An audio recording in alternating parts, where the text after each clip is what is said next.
చేస్తున్నాడు. ఓకే వెంకటరెడ్డి గారు 1 మినిట్. వెంకటరెడ్డి గారు చారి గారు సార్ ముందుగా గవర్నమెంట్ వెంకటరెడ్డి అన్న చెప్పినట్టు నేను ఒకటే అడగదలుచుకున్నాను.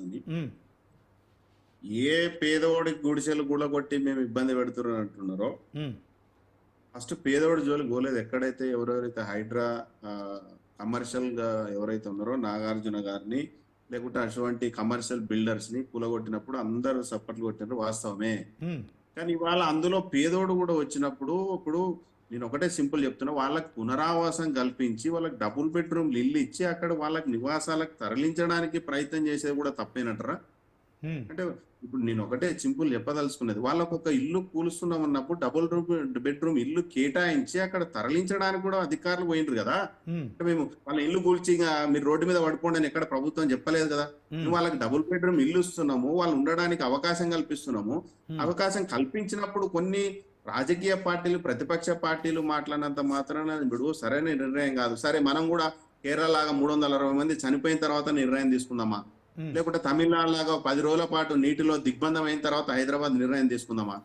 అంటే ఎట్లా ఒక పని చేసేటప్పుడు ఒక సాహసోపేతంగా ఇవాళ రాష్ట్రంలో కాంగ్రెస్ పార్టీ మీద వేలాది మంది ఇప్పుడు సోషల్ మీడియా బురద వెళ్ళే ప్రయత్నం చేస్తున్నారు. అయినా సరే ఇప్పుడు హైదరాబాద్ హితం కోసం చేస్తున్నాం కాబట్టి మనం దానికి ఇప్పుడు కాంగ్రెస్ పార్టీకి దాని వల్ల ఏం ఫేవర్ ఉందంటే ఇక్కడ కాంగ్రెస్ పార్టీ నాయకులకు ఏమైనా ల్యాండ్లు ఏమైనా ల్యాండ్ అక్విజిషన్ జరుగుతుంది. గండిపేట ఫామ్ హౌస్ లో ఒకటి ఎవరిని వదిలిపెట్టామండి, ఎవరిని వదిలిపెట్టాం? ఎవరు ఫామ్ హౌస్ లో ఎవరిని వదిలిపెడతాం? ఎందుకు వదిలిపెడతారు? బాగా చెప్తా 100% అన్ని కూల్ చేస్తామని బాగా చెప్తున్నారు, చేస్తున్నాం. అంటే ఇప్పటి వరకు ప్రక్రియ నేనేమంటున్నా, ఏదైనా ఒక ప్రక్రియ స్టార్ట్ అయితే దానికి అంతిమంగా టైం పడుతుంది. ఒక్కొక్కటి చేసుకుంటూ పోతారు. ఇక ప్రతిదానికి ఏదో భూతత్వంలో పెట్టి మనం చూస్తాం. అన్న చెప్పిండు రైతు రుణమాఫీ గురించి, ఎందుకు చేయలేదన్నా? 33,000 కోట్లు 2 లక్షల వరకు నువ్వు ఈ రోజు దాకా 2 లక్షలు పైబడిన వాళ్ళకి మాత్రమే ఉంది. 2.5 లక్షలు 2,30,000 2 లక్షల పైన ఒక్క రూపాయి ఉన్నా కూడా వాళ్ళకి కాలేదు. 2 లక్షల లోపల ఉన్న వాళ్ళకి రుణమాఫీ అయింది. ఎవరు చెప్పిరండి కాలేదని? అంటే ప్రతిపక్షాలు మాట్లాడితే అది నిజమైపోతుందా? నేనేమంటున్నా, జరిగిన వాటిని జరగలేదు అన్నట్టుగా మాట్లాడే విధానాలు సరైనది కాదు. 2 లక్షల పైబడి ఉంటే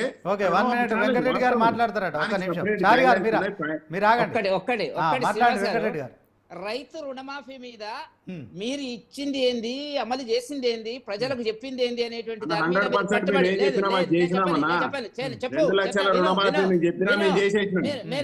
వినో మీరు చేసింది ఏంటంటే తోకలుగా తెరిచారు. మీ మేనిఫెస్టో చదువుకో, మీ మేనిఫెస్టో చదువుకునేటువంటి ఓపిక ఉంటే నా దగ్గర 42 పేజీల మీ మేనిఫెస్టో ఉంది, రెడీ పెట్టుకున్నా. ఛాలెంజ్ చేస్తావా? ఏ రైతుకి ఇచ్చారో ఛాలెంజ్ చేస్తారా మీరు? ఇప్పటికి మీ మంత్రి అంటున్నాడు 4.5 లక్షల మందికి 30వ తారీఖు లోపల ఇస్తామని చెప్పుకుంటాడు. సిగ్గులో కూడా చెప్తున్నటువంటి మంత్రి గారు వెంకటరెడ్డి గారు, మీరు వయసులో పెద్దోళ్ళు, మాట్లాడేటప్పుడు సహనం ఓపిక ఉండాలి. 2 లక్షల లోపల ఏంటంటే అన్న, 2 లక్షల లోపల ఉన్న వాటిని పూర్తిగా రుణమాఫీ చేయడం జరిగింది. వినాలి, నేను సంపూర్ణంగా చెప్పేటప్పుడు వినాలి. దాంట్లో కొన్ని టెక్నికల్ ఇష్యూస్ వస్తే గతంలో లోన్ తీసుకొని వాళ్ళు లోన్ క్లోజ్ చేసి బయటికి వెళ్ళిన వాళ్ళకు, అకౌంట్ బ్యాంకులు చేంజ్ అయిన వాళ్ళకు, లోన్ క్లోజ్ చేసి లేకుంటే ప్రాపర్టీ అమ్మిన వాళ్ళ వరకు, లేకుంటే ఆధార్ లింకు కాకనో, పాన్ కార్డు లింకు కాకనో, లేకుంటే వాళ్ళు రేషన్ కార్డు లింక్ కాకనో, ఇటువంటి కారణాల వల్ల కొంతమంది ఆగింది వాస్తవము. కానీ పర్ఫెక్ట్ గా ఉన్న వాటికి 100% 33,000 కోట్ల రూపాయలు రుణమాఫీ చేసింది వాస్తవం. దాంట్లో కొంతమందికి నేను చెప్తున్నా కదా, టెక్నికల్ ఇష్యూ వల్ల కాలేదు తప్ప అది కూడా కలెక్టర్లకు ఒక సమీక్ష పెట్టి అందరికి రెక్టిఫై చేస్తున్నారు. శ్రీనివాస్ గారు ఒక్క నిమిషం. ఇప్పుడు రైతు అన్న దానికి మీరు ఇచ్చిన నిర్వచనం ఏందో చెప్పు మిత్రమా. మీరు రైతు అంటే ఎవరు? ఎట్లా రైతులకి రుణమాఫీ చేయలేదట? 10 రుణమాఫీ చేయని పార్టీకేమో మీరు దాన్ని భుజాలు పెట్టుకొని మోస్తారు. జనాలకి రైతులకు రుణమాఫీ చేస్తుంటే ఇంకా మీరు చేసిన దాన్ని కూడా చేయలేదంటే నేనేం చెప్తున్నా, మంత్రి గారు స్వయంగా చెప్తున్నారు కదా, కొంతమంది 2 లక్షల పైన ఉన్న వాళ్ళకి ఇయ్యలేదన్నది వాస్తవమే. దానికి టెక్నికల్ ఇష్యూస్. వెంకటరెడ్డి గారు మీరు ఆగండి, చారి గారు మీరు ఆగండి. విజయ్ గారు, రుణమాఫీ అంటే ఆ టాపిక్ డైవర్ట్ అయింది. అఫ్ కోర్స్ ఇది కూడా ప్రజలకు సంబంధించిన, రైతులకు సంబంధించిన అంశమే. సో లక్షలాది మంది రైతులు ఉన్నారని మరి ప్రతిరోజు సోషల్ మీడియాలో ప్రచారం జరుగుతోంది. మరి చారి గారు చెప్తున్నారు ఇప్పటి వరకు అయితే మరి 31,000 కోట్లు క్యాబినెట్లో ఆమోదించిన, ఎవరైతే టెక్నికల్గా 2 లక్షల రూపాయల లోపు లోన్ ఉన్న వాళ్ళందరికీ కూడా శాంక్షన్ అయింది. టెక్నికల్ ప్రాబ్లమ్స్ ఉన్న వారికే ఈ ప్రాబ్లం సాల్వ్ కాలేదు అని చెప్తున్నారు. ఏమంటారు విజయ్ గారు? ఒకటి వాళ్ళ ఇది చెప్తున్నటువంటి దాంట్లో 33,000 కోట్లు మాఫీ చేసిన అనేది పచ్చి అబద్ధం. వాళ్ళ ముఖ్యమంత్రి కావచ్చు, మంత్రులు కావచ్చు చెప్తున్నటువంటిది 17,000 కోట్లు. ఆ 17,000 కోట్లు 2 లక్షల రూపాయలు చేసినటువంటి వాళ్ళ దాంట్లో చాలా మందికి అందలే. అది 50% అయింది అనేది వస్తున్నటువంటిది. ఆ తర్వాత 2 లక్షల అసలు అందలే. ఇప్పటికి అక్కడ కొంతమంది ఇందులో ముఖ్యమంత్రి ఒక తిరిగా చెప్తున్నాడు, మంత్రులు ఇంకో తిరిగా చెప్తున్నారు. మంత్రులు ఏంది ఇంకా మేము 12,000 కోట్లు వేయలేదు ఇంకేయాలి అని చెప్తున్నారు. అవన్నీ ఏంది ఉపసమ్మతి కోసం 2 లక్షల పైన ఉన్న వారికి టెక్నికల్ సమస్యలు 2 లక్షల రూపాయలు ఒక్క రూపాయి తక్కువ ఉన్నా వాళ్ళకి క్లోజ్ అయింది. 2 లక్షలు ఒక్క రూపాయి పైన ఉన్నా కూడా వాళ్ళకి ఆగిపోయింది. దానికి సపరేట్ గైడ్ లైన్స్ వస్తున్నాయి అనేది మంత్రి గారు చెప్పింది. దాంట్లో ఎవరిని అయితే వేసామని చెప్తున్నారు.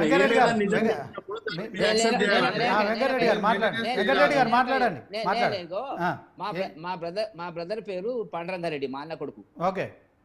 ఒక 15-20 రోజుల కింద నేను అతను మా ఊరికి వెళ్ళినప్పుడు అక్కడ మా గ్రామీణ బ్యాంకులోకి వెళ్ళి వాడు 2 లక్షల పైన లోన్ ఉంది, 2 లక్షల పైన ఉన్నదని కట్టేసినాడు. కట్టేసి మేనేజర్ని అడిగినాడు, సార్ మరి 2 లక్షలు ఉంది కదా నాకు మాఫ్ అవుతుంది అంటే, మీరు ఇన్కమ్ ట్యాక్స్ రిటర్న్ సబ్మిట్ చేస్తారా, మీరు పెన్షన్ అని అడిగినాడు. అవునన్నాడు. మీకు ఎక్కడ వస్తుందండి వైట్ కార్డ్ అన్నాడు. నేను అంటున్నది ఇదే, మీరు రైట్ అంటే నిర్వచనం ఏంది అని ఇంతవరకు చెప్పకుండా తప్పించుకుంటున్నారు. మీరు కాదు కదా, గతంలో కేసీఆర్ గవర్నమెంట్ ఏదైనా ఉండేది కాక అందరికి ఇచ్చింది, ఏ మాట కామాట ప్రభుత్వాన్ని 7 లక్షల కోట్ల అప్పయింది. 500 ఎకరాలు 600 ఎకరాలు చెట్లకు గుట్టలకు రియల్ ఎస్టేట్లకు నాయకుడుగా మాట్లాడే ప్రజల సొమ్ము అడ్డంగా దానం చేసి అప్పులపాలు చేయడమా రాష్ట్ర ప్రభుత్వం నడిపించడం అంటే? నేనేమంటున్నా, చెట్లకు గుట్టలకు రియల్ ఎస్టేట్లకు ఇచ్చి 500 ఎకరాలు 600 ఎకరాలకు ఇచ్చి రాష్ట్రాన్ని నాశనం చేసి గొప్ప కనపడుతున్నాడు. వ్యవసాయదారుడు ఎవడైనా సేద్యం చేసేవాడు తప్పు. వ్యవసాయదారుడు అంటే దాంట్లో వ్యవసాయం చేసుకోనికి వ్యవసాయం చేయకుండా కమర్షియల్ ల్యాండ్ కొట్టేసి రియల్ ఎస్టేట్ 500 ఎకరాలు 600 ఎకరాలు పెట్టుకున్నాడు.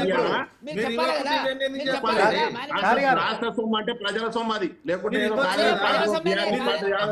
ప్రజల సొమ్ము. అడ్డదిగిటంగా లక్షల కోట్ల రూపాయలు దోచుకొని 7 లక్షల అప్పులు కోట్ల రూపాయలు చేసినాడు. వాడు మంచోడు నీకు నిజమైన రైతుకి లబ్ధి చేకూర్చడం అది తప్పు. మీరు వచ్చాక ఇప్పుడు వానాకాలం ఇవ్వలేదు. ఒక విషయం మీరు గుర్తు పెట్టుకోవాలి, ఏ రైతు బంధుతోనైతే 1000 కోట్ల రూపాయలు దగా చేసిరు అనేదే కదా మా బాధ. పారదర్శకంగా పైసలు ప్రజల వినాలి. విజయ్ కుమార్ గారు వినాలి. నేను మాట్లాడుతున్నా కదా, నేను మాట్లాడిన తర్వాత మీరు చెప్పండి, తప్పేం లేదు. అవకాశం వచ్చినప్పుడు చెప్పండి. నేను మాట్లాడుతున్నా కదా, ఒక నిమిషం వినండి అన్న, వినండి. నేనేమంటున్నా అన్న, వినండి. రైతు బంద్ అనేది గతంలో ఏం జరిగింది? ఒక నిమిషం వినన్నా, విజయ్ కుమార్ అన్న, ఒక నిమిషం విను, నాకు అవకాశం. నేనేం చెప్తున్నా, గతంలో ఏం చేసింది రైతు బంధు పేరుతోని? మల్లారెడ్డి అనేటోడు 500 ఎకరాలు, వాడికేం అవసరం Rythu Bandhu? Commercial real estate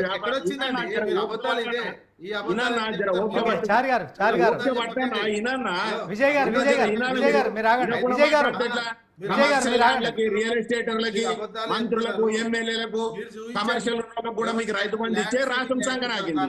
ఇలా నిజమైన రైతు ఎవడైతే పంట పండిస్తున్నాడో వారికి రైతు భరోసా ఇవ్వడానికి కాంగ్రెస్ పార్టీ సిద్ధంగా ఉంది. విజయ్ గారు ఏం మాట్లాడతలేనన్నా. ఏం అబద్ధం అంటున్నా? ల్యాండ్ సీలింగ్ ఏమైనా కంపెనీల పేరు మీద ఉంటే రైతు బంధు రాదు, రైతు